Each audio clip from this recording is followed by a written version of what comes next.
Salam, everybody. You're listening to the Whisper Across the Meta podcast, conversations for Tigrinya speaking people on either side of the meta to deconstruct, heal, and build for peace and a sustainable future. Hosted by me, Ruta, and Dr. Sega. All right, y'all.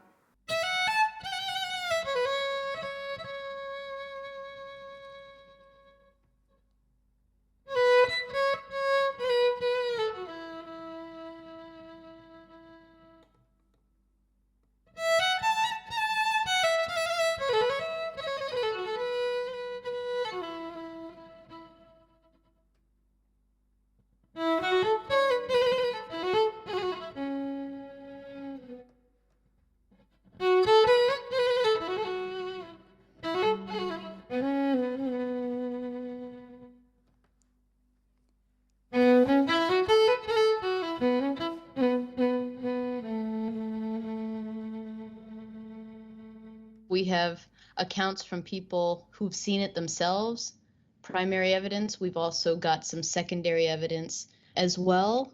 And all of this is pointing to a lot more involvement than the Eritrean government is admitting to at present. And I'm sure we're going to learn a lot more once communications are opened up in the region. Right, the reports out of Tigray are completely horrifying, and as an Eritrean, I feel very blindsided by these events, and it raises a lot of questions about Eritrea. So, today on our show, we are going to try to understand this country better. Our guest is Mulu. Mulu grew up in Eritrea. He left in 2018. Mula, what is your perception of the level of support for the war amongst Eritreans? The people or the military? The people in the diaspora, too. Do you know? Yeah. Especially, when we talk about supporting this war, the Eritrean people, I think the regime supporters without any ideas, they just support and they just cheer on that. But most of the people, I think, they don't support this war. Most of the population, whether they tell you or not, most of the people, they don't support this war. So that would be your guess. Okay. Yeah. These people are just supporting. They don't know what the idea, what is going on, what will happen next. They don't understand anything. But I know they will regret this thing. Anything is possible here now. When the war is coming, it was like declared on June 20th in 2018 when Isaias was talking about the peace agreement with Ethiopia. And since that day, he was preparing for this war, and the conscious human being can understand what will happen, what would happen, and this is what is going on now. And these supporters are just cheering on it, and they're supporting just with no idea. Even they don't know, they don't understand their brothers and sisters are dying in this war. They're just supporting. You mentioned that whether people say it or not, most people don't support the war. I'm curious, what do you think are the reasons why there's a strong segment of the population that inside feels badly but isn't saying anything? Yeah. The majority of our people is keeping silent since long time ago, and it's going like that. Mm-hmm. We know Ethiopia or Tigray. We are not talking about this specific Tigray, but we have people even in Ethiopia at this time, more than 100,000 people, refugees in Tigray, especially in the camps. Mm-hmm. And this war, I think it's like a time.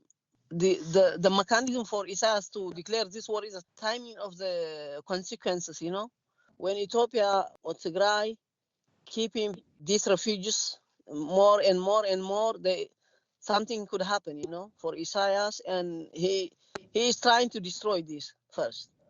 He's afraid of what could happen, from Tigray, the opposition group, maybe in political wise, in military wise, but he just keeping his position, he doesn't care whether he's killing his people. Even the military, the army, we are claiming that they are in war in in Tigray. They are killing their own brothers and sisters, even the refugees, Mm-hmm. So you don't know what would happen, but I think this war is, they started in purpose, Abiy and Isaias anyway. Mm-hmm. Yeah. So you think that just gleaning from what you said, people are silent, because they've been silent for a long Our time. people is like that, majority is silent. They don't, everywhere, Eritrean, whether he is outside of the country or inside the country, they tell you to shut your mouth. That's it. Mm-hmm. It's the same thing. Mm-hmm. For me, when I was in Eritrea, when I was trying to tell something, or when I try to discuss something with my friends, my colleagues at work, my friends, they just tell you to shut up. Just don't talk about this issue. We don't talk politics. They say we don't talk politics. When you come here, the same thing. Every Eritrean, when you see Eritrean, when you talk with Eritrean, when you see it everywhere, they tell you to not speak, not to tell anything. Just keep your mouth shut and do your business. They say like this. This is the advice for of our people. But this is the culture. It's like long time culture. We don't talk anyway. We don't express ourselves. Mm-hmm.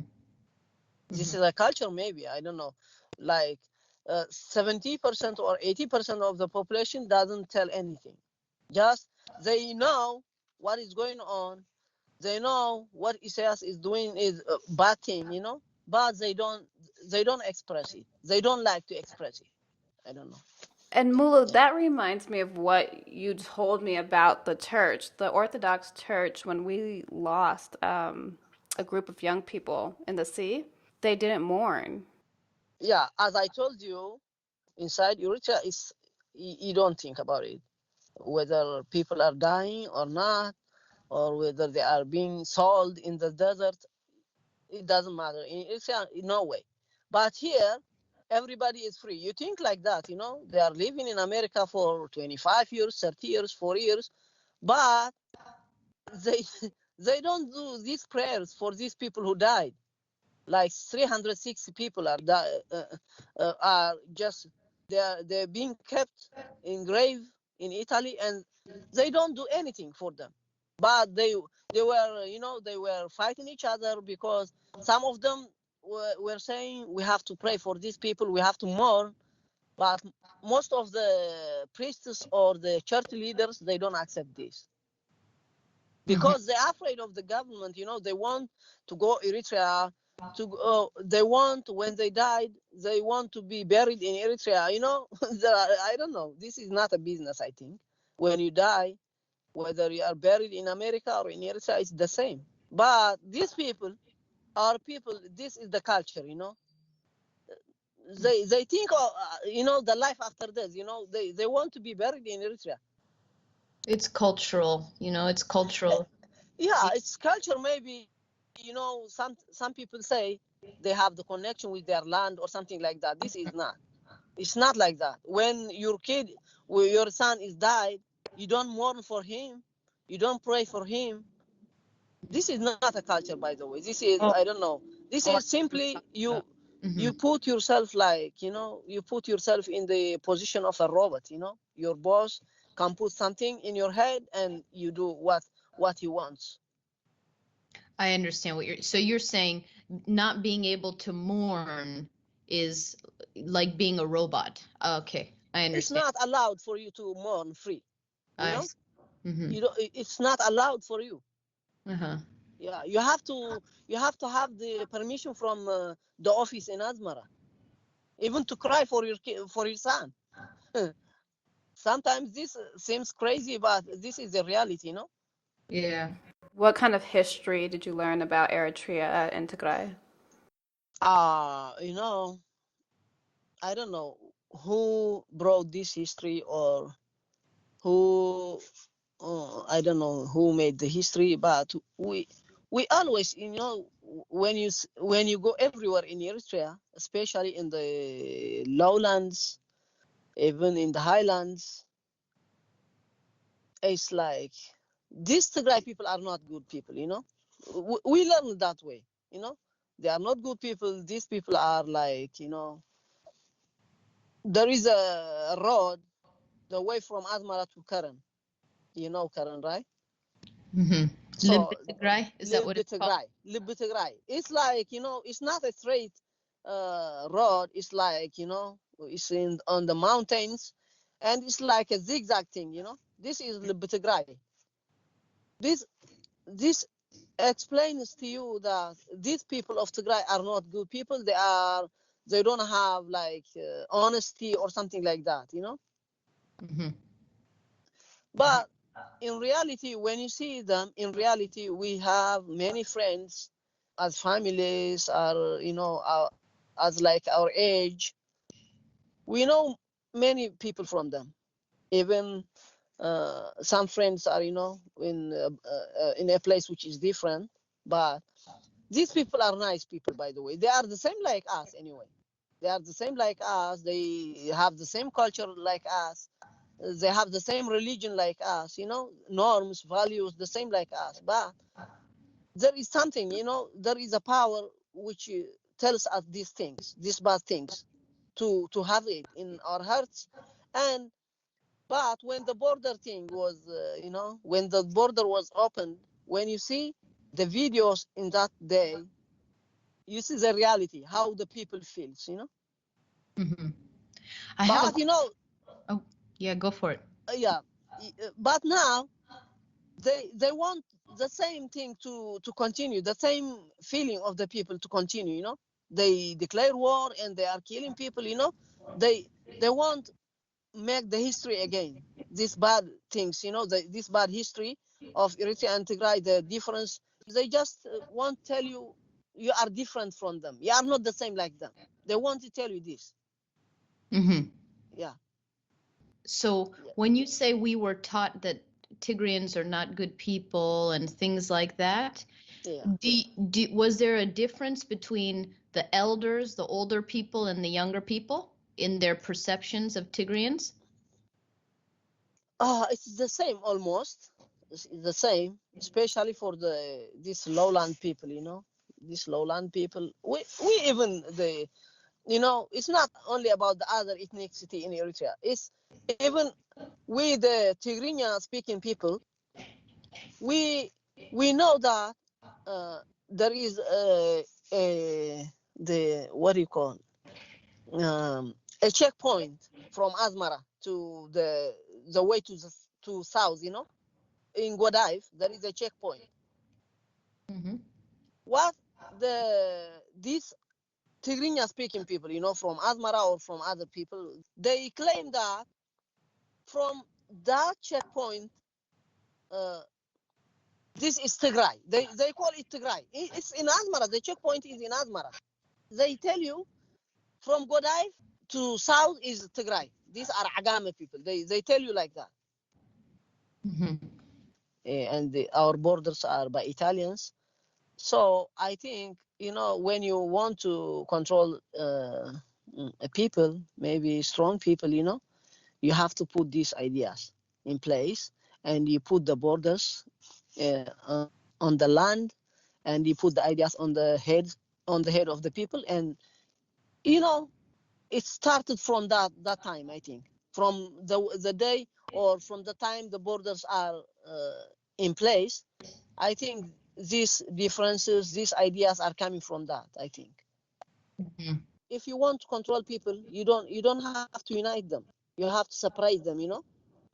Mm-hmm. Even the regime in Eritrea do the same thing.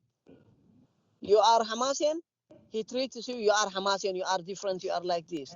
And if you are from Akologzai, maybe you are Akologzai, you are like this, you are like this. If you are Muslim, you are Muslim, you have this position, and you are this and this. You have to control the people in systematic way. You don't trust. You know, when in Eritrea, in since 1991, when you see this regime, what he's doing since 1991, Mm-hmm. first he abducted and imprisoned and killed the Muslims in 1990s.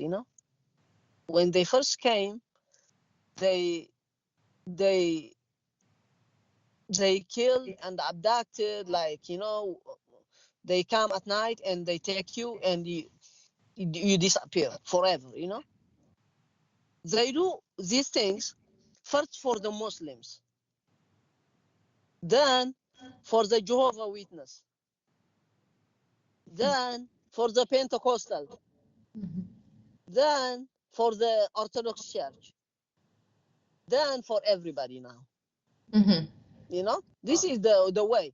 When the Muslims were going, you say these are jihadists. You say like that, these are jihadists. So the government is doing good. So let them go. Let them disappear. You say like that, and then they do the same to the Jehovah Witness. You say the same.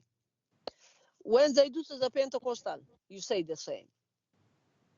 When they come to the Orthodox, you maybe say the same, but finally they come to you. They take you. Yeah, this is the way. They don't control you in unity. They said one heart, one people, like that. The PFDJ slogans. This is fake. This is fake. It's not real. They don't treat you like one people. They don't treat you like one heart. They treat you like different. If you are educated, you get to challenge them. You have to ask them. I remember when I was in Sawa, I was just completing the high school. Many youth at that time of my age, they were asking many questions. They were asking about the constitution.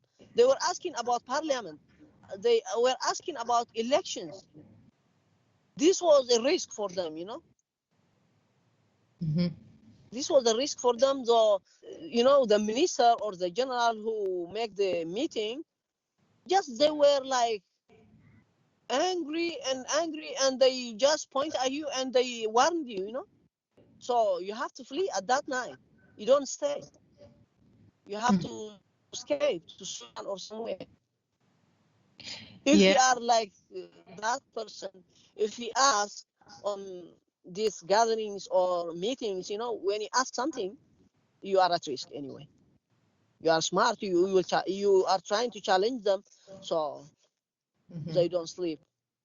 They have to take you away. What else did you learn about the history? We don't learn history, by the way. We don't learn about the history. Every student in Eritrea, starting the first grader as as elementary school student, you just learn the revolution, the fighting since 1991. This EPLF or something like that.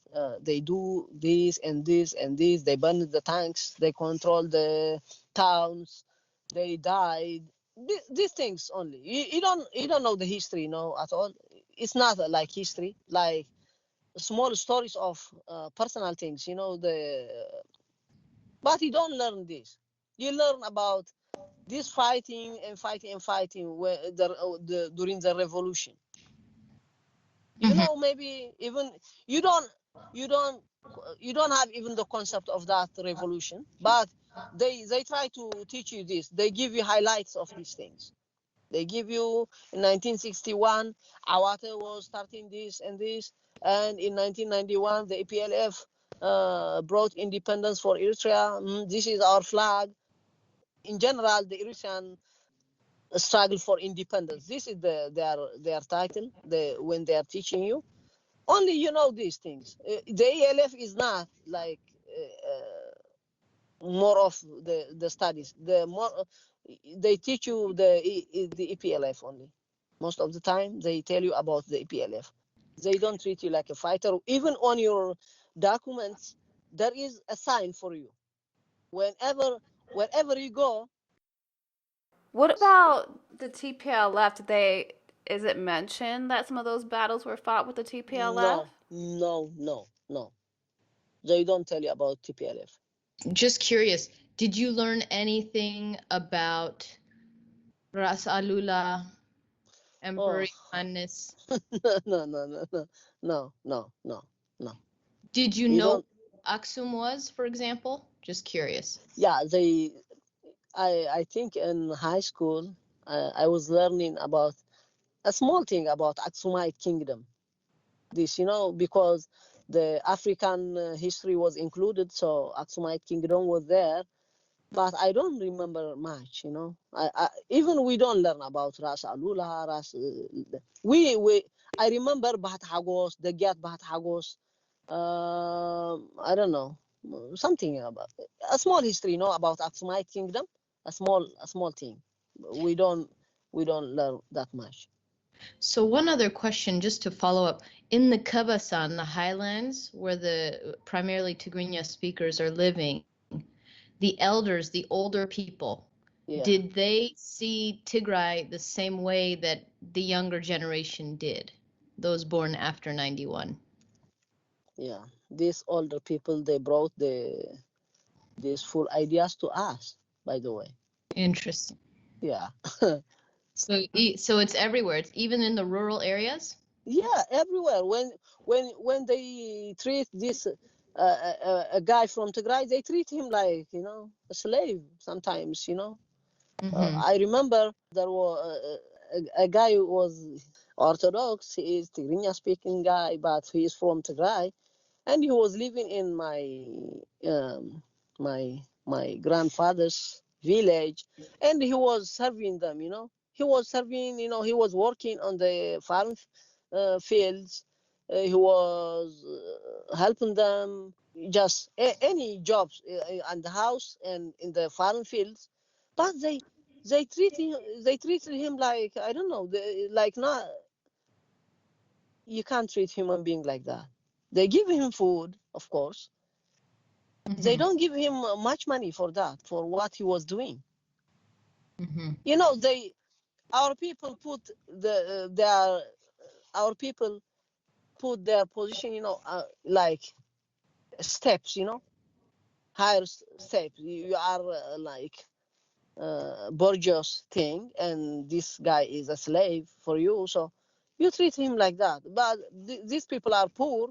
They were poor people, maybe they don't have food at their place or their Tigray.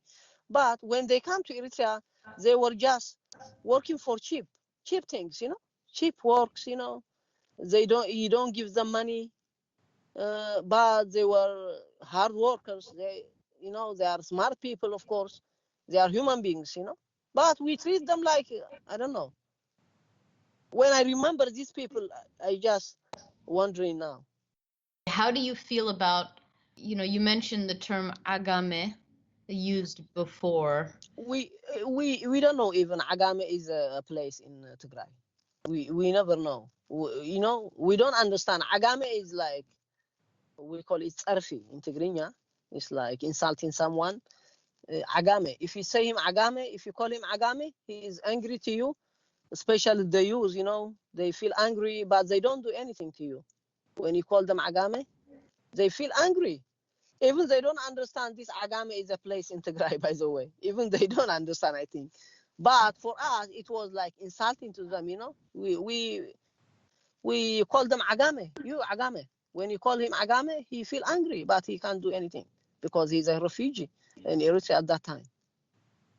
So, and how do you feel when you think back on how Tagaru were treated at that time? How do you think about it now? It's not only calling them Agame or something. During the war in 1998, the youth were gathering on the cities in Eritrea, and they try to, beat these people. Hmm. These hardworking people. These are refugees. Like, I feel now, my people in the same position now. In Tigray, there are more than 100,000 people are living in Tigray for their own refuge. And if they treat the same way like what we did, I don't know what would happen. But at that time, when the TPLF was controlling the lowlands of Eritrea, just the use was, um, the every use maybe my age or older than me. They were, from schools, from any place they gathered and they beat these people. They beat like metal bars, using metal bars, stones, sticks. Many of them were died at that time. I feel like, we are in the same position now. If they do this in Tigray, because our army is in Tigray and killing them, if they do or if they feel the same way like what we did last time, I don't know how many people can die in Tigray now, Eritrean people. This is a, you know, I feel like this is a risk for us too. It's not like we killed, we insulting these people before, but we need the refuge after 20 years or after 15 years. We go there in Tigray. Are you saying that after the 1998 Hmm. war that the people from Tigray that lived in Eritrea were beaten by the Yeah. civilians? Hmm. Yeah, especially the places like Karen, it was crazy. Many of them are died. Did you know about that, Dr. Sega? I knew about that. Yeah. I always wonder in the media, I always hear about the deportations from Ethiopia, but no Yeah, one yeah, talks about, they never talk about yeah.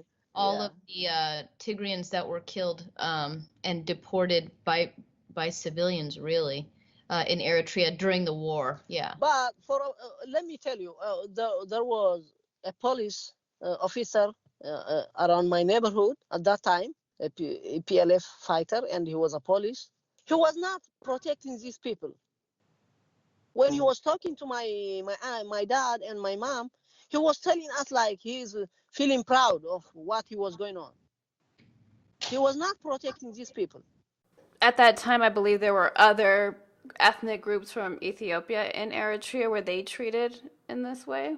No, no, no, no, no, no. There are Amharu people in, of course. There are people, you know, mm, even their mothers are Eritreans. Some half Amharu and half Eritrean people were there. But you don't call them Agame. You don't beat them. You don't do anything to them. But you beat and kill these Tigray people. The same people like you. Yeah. So there are a lot of Eritreans, particularly Tigrinya speakers, who have mixed heritage, including Yamane Baria, Walla Mariam, his family is actually from right outside of Aksum. All of these people who are icons, how did people who were mixed from your perspective, when I say mixed, I mean countries wise, not necessarily in terms of their ethnic group, but Yeah. how were they treated? These people who have origin from Tigray, whether they are half or something, they try to show you that these people are Eritreans. More Eritreans. They are trying to tell you they are more Eritreans than everybody. They just tell you insulting their people. Just they are sacrificing their people to show that they are more Eritreans anyway. So hating Tigray or deriding Tigrians makes you more Eritrean somehow. Yeah, they feel like that way. Uh-huh. They are not confident for what they are now, but they are trying to tell you more. Let's talk about some of the other things in Eritrea that kind of create that environment. Like on Erie TV, the national TV, that there's a lot of military videos and news programming. Can you tell us about that? Every Eritrean when you see in the diaspora, I'm so surprised about this diaspora. By the way, I'm really surprised. When I come here, I feel like I thought that these people are, they have developed minds and they are living in America or Europe or something. They are living here for years and years, for decades. I feel like these people are smart and they understand. But when you call somebody who's your relative here, when you talk to him, He tried to tell you that he was watching Eritrea. I was watching the news. That's why I didn't pick up the phone. What news? In the beginning, I was thinking they are watching this BBC or CNN or something, ABC News or something like that. Oh, what news? When I asked them, Eritrea. They are physically in America. They are mentally in Asmara. They don't know anything in here. But I think that makes sense if people aren't talking about it. If you have a community, people come from there, they don't talk about it, and then like it's kind of hard to know unless you're really looking to know. That's how I feel, anyways. What do you think, Mulu? What do you mean? I mean, like our community doesn't really talk about what is happening in Eritrea. Even my family, I never hear from them about what's going on. Even when I was there, it's not something that's really, especially I think for a lot of the American born. I'm telling you, Ruth. When I was in Eritrea, since my childhood, I was a child of asking, what is this? Why is that? How is that? I was just trying to ask.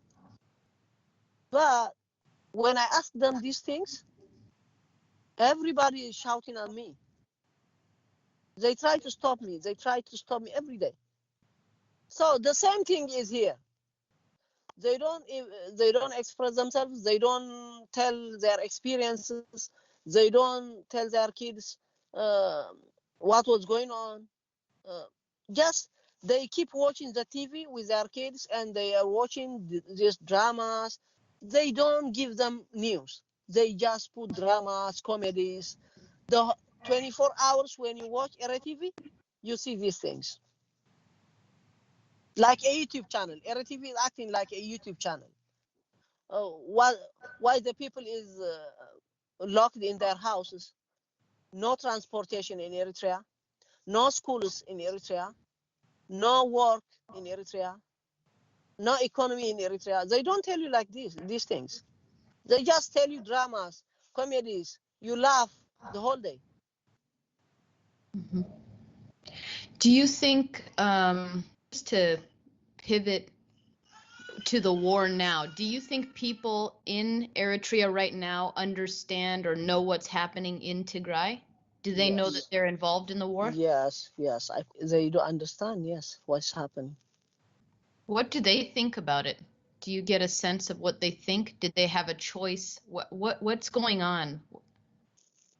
They know what they can't express it even now. When they are talking to you on the phone, they don't tell you details. They just keep, you know, we are okay, we are okay. Just that's it. They don't tell you more. They don't Even give. you don't push them because you don't know what can happen to them. Do you see Tagaru, when you see them being killed now, do you feel it as if it's a part of yourself, or do you Yes, see of course. something I, separate? of course, because I told you before, I have even it's not like part of them or not. I have a strong feeling now. I have friends. I have people in there, whether they are my relatives or not.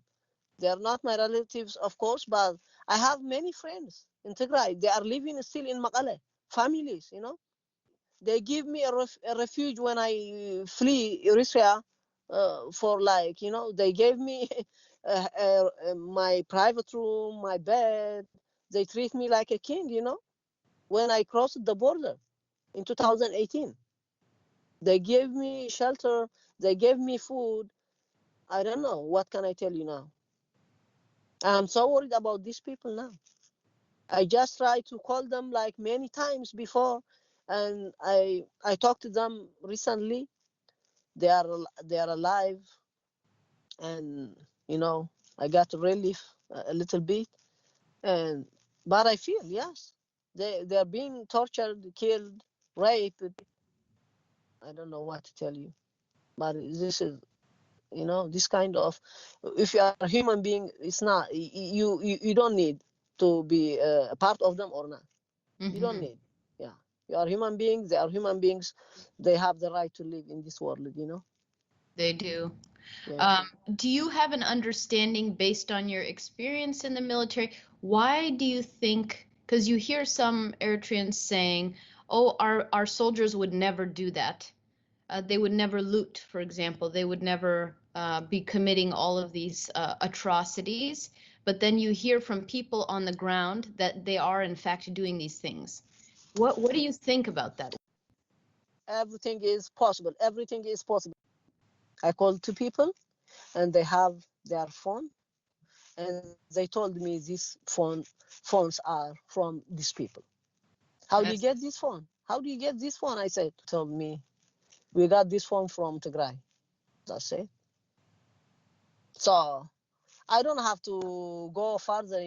They take this and this and this and this, but I know these phones are not their phones. And what about the reports that the soldiers are being ordered to kill every male above the age of 4? I think where this news came from, but the same thing was there in 1998 war. They were telling us, if Wayane comes here, they will kill any male like that. The same thing. okay. The same message Yeah, shared. the same message was uh, you know spread all over the towns in Eritrea. Maybe this might be to put the people in the position of war. You have to defend yourself because they are coming to kill you. So you tell the people like this. The same thing happened last time when the war was erupted in Badime or something, and when Wayano was controlling the lowlands of Eritrea, western lowlands. My father was in the war, and we we are eight with our mom. We are 8 children with our mom at home, and we are really scared of that. They were telling these Wayane soldiers are killing every male. Only male. They are killing only male, and they are taking the woman to Tigray to marry them or to have children from them. It was the same message at that time. Mm-hmm. Maybe this is a message for the people to be in the position of war, to protect or to defend, to participate in the war. You know, I think that way. What about the report? Because there are reports from the ground. I heard from someone directly that people in Aksum, civilians being killed and left on the road. They're not allowed to be buried. Why do you think that's happening? If if our soldiers, if Isaias regime is participating in this war, if we accept this, everything is possible. Everything is possible. Every bad thing can happen. Mm-hmm. They can kill people. They can do. In 2013, when do you know the photo thing or the what happened in Yes. Asmara? Right. Yeah. Mm-hmm. The guy who was design he designed the situation with Ali. He was killed in the place like in this logo Ansaba place. The place called Dekzoru, near Adnan Amin, by the way. He killed himself. This guy, he killed himself. When they tried to capture him, he killed himself. So when he died, they told the people not to bury him. He stayed like that for 3 days. This is Okay. Eritrean soldier, Eritrean fighter. He was fighting for the people whole of his life, and he killed himself. They they tell the people of that village not to bury him for 3 days, but one night the people took their own action and they buried him in the place where he died. In that position, just they put uh, soil on him and they put a grave, a small. They were risking their lives, but they do that. But this government can do whatever he can. This Mm-hmm. is normal thing. I'm not surprised about these things anyway. Okay. So waiting 3 days after someone is killed has happened before. Yeah, in Eritrea, I'm saying. In Eritrea, in Yeah. Adnan Aman. Yeah, in the Kazaru, I'm saying. for Okay. Wada Ali. What happened to Wada Ali? Okay. Yeah. So, Interesting. Yeah. yeah. Where do you think, given what's happening on the ground in Tigray, what do you think the future of Tigrayan Eritrean relations will look like after something like this? I think, when these all things, when it was happening in Eritrea, the feeling of revenge or something like that could have happened.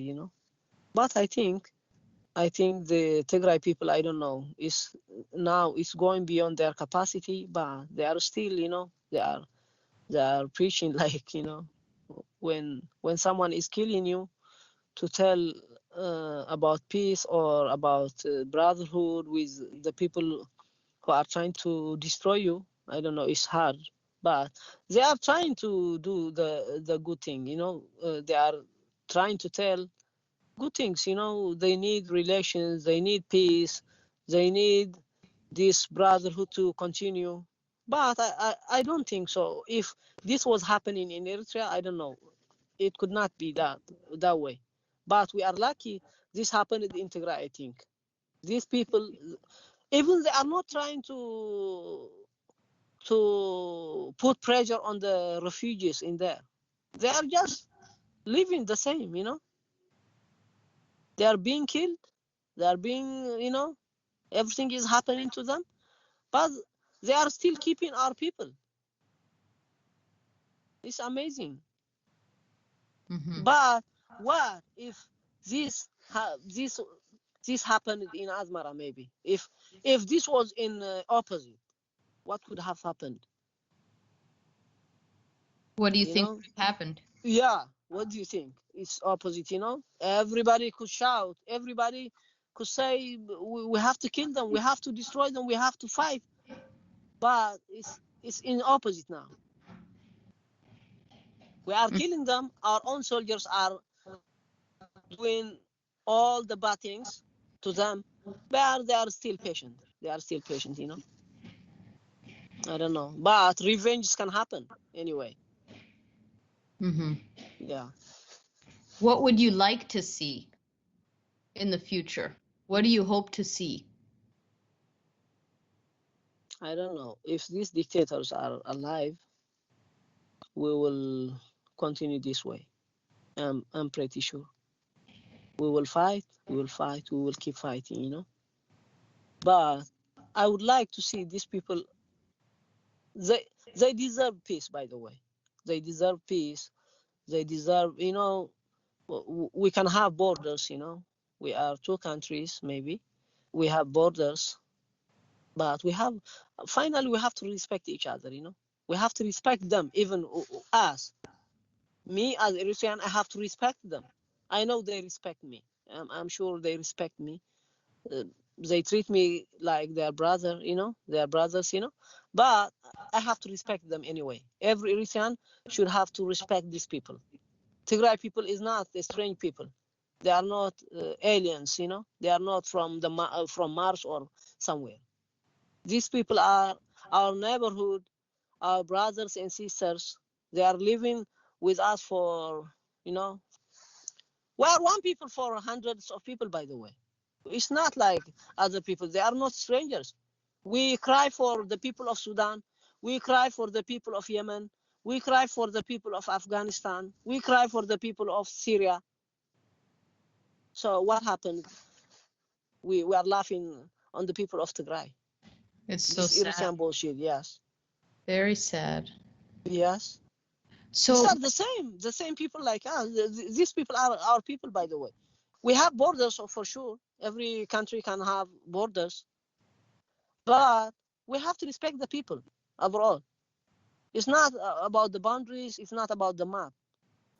There are some other examples you gave me that really helped me understand why you would say anything is possible. You said that this was another time when we spoke. You said that the military could target somebody in the street, pick them up, disappear, or even beat them in the street, right? In Eritrea, nobody would do anything. Yeah. Nobody. I know people in Auckland. Their brother was. What happened to him was he was Gifa. There is a practice of the military in Eritrea called Gifa. Like forcing people to Forces the military. Yeah. You know. So when this Gifa happened to this guy, he tried to escape from them.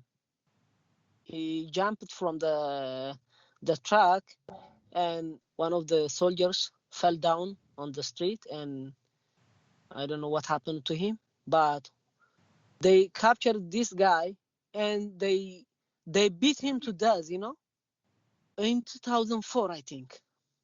Nobody knows where he is now, whether he is killed, whether he's died or not. Nobody knows this guy from that day. They beat him to death, using their guns, using everything. They put him on the truck, they throw him on the truck, and he left the town. And since then, nothing. No news for him, by the way, for 16, 17 years.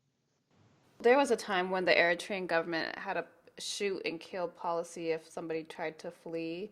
Can you talk a little bit more about that? When you're crossing the border, Yeah.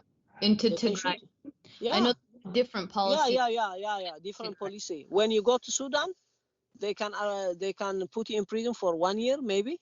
But if you been captured to cross the border to Tigray, you can be in jail for 5 years or 6 years. Mm-hmm.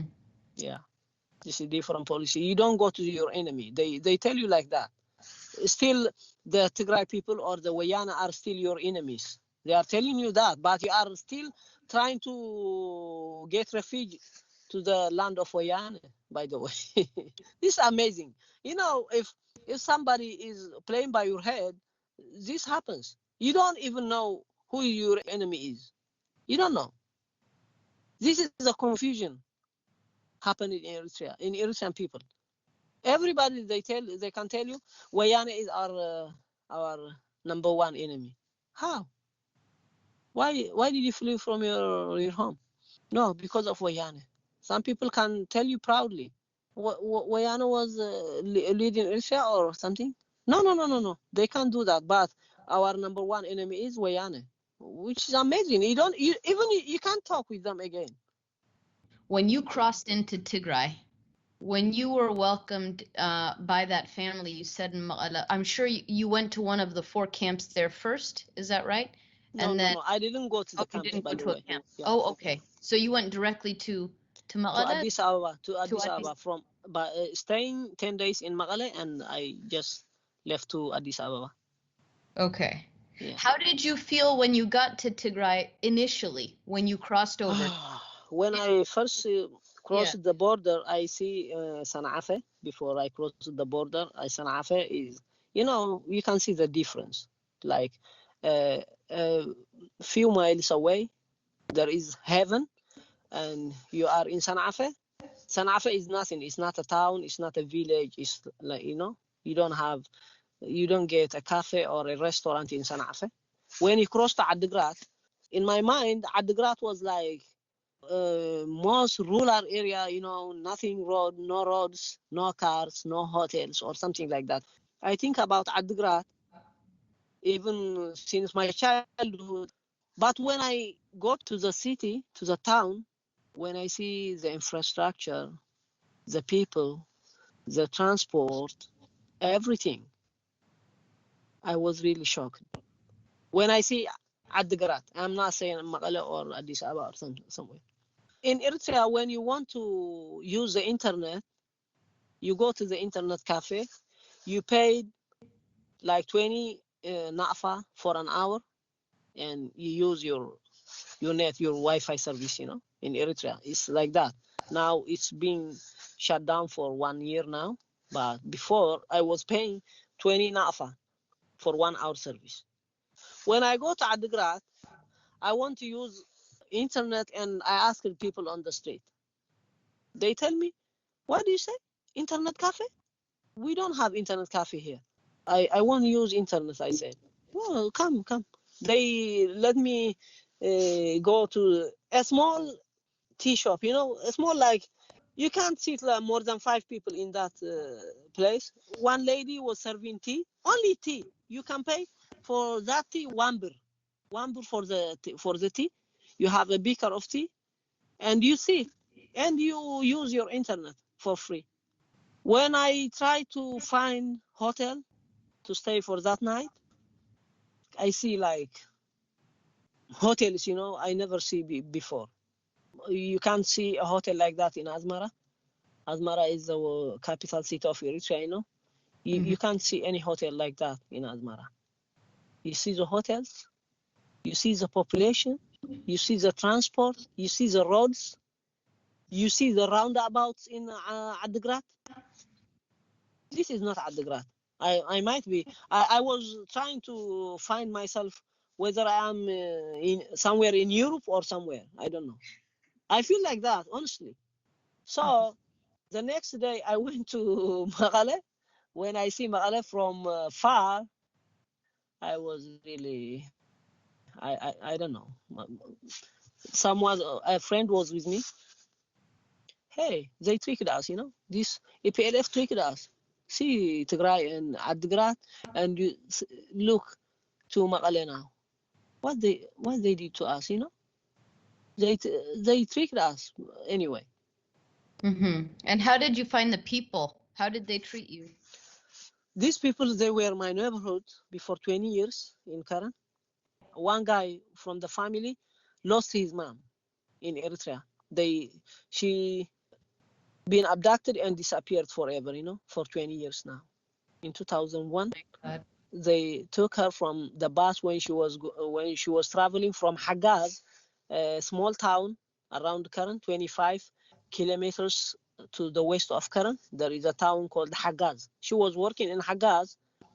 She has only one son. She is single mom. They abducted her the way from Hagaz to Karen on the middle of it's like in the place called, I don't know, I forget. But they abducted her from the bus. They stopped the bus and they took her from the bus, and she disappeared for 20 years, for more than 20 years now. He doesn't hear from his mom since 2001. And this family are keeping me for 10 days with my friend. They gave me shelter. They gave me everything. They provide me everything, Till I left to Addis Ababa, to the bus station. They took me by their own car at like 3 a.m. in the morning. They wake up at 3 a.m. in the morning with me, and they don't want me to go, by the way. But I have to go. I had to go, So I still calling them. I still check on them. These are my family, by the way. For me, they are my family. If everybody thinks this way, these people are not strangers. Yeah. Thank you so much for your honest reflection on what's going on. It's a difficult time to talk to one another because of the pain, but we need to talk to each other this time so that we don't repeat the past. We don't want we have to. Pain. We have to. Yes, we have to. Right. Thank you, Dr. Tagaru. Thank you. Thank you so much, Mulu. Yeah, thank you, Mulu. Glad talking to you. Again, to everyone who's listening in, we really appreciate your attention, and we hope to have more guests in the future to talk through some of these really difficult issues that, we used to talk about in silos. We used to talk about only amongst our own communities. This is a place where we can talk to each other in a respectful manner. Respectful and humane. It's sad that we have to say that, but respectful and humane manner. So sad. It is, but we're moving forward. We want to close out again with the music that was played in the beginning. It's called Tigrinya Lullaby, and it is a tribute to the music of the Tigrinya-speaking people of Ethiopia and Eritrea, composed by Omer Ashano, who grew up around Jewish, Ethiopian, and Eritrean communities in Israel and was always fascinated by the culture of Tigrinya speakers, the music, and the history. He admires the courage of the people. and the yearning to come to what they believe to be what is the Holy Land to our people, despite the enormous challenges and life-threatening experiences that they had to endure in order to get there. Tigrinya Lullaby was created through a combination of jazz-influenced harmony with a very typical Tigrinya melody. A guayla rhythm is what Omer Ashano says. Thank you, Omer Ashano, for sharing your music with us. We're really grateful. Thank you all for listening. Until next time.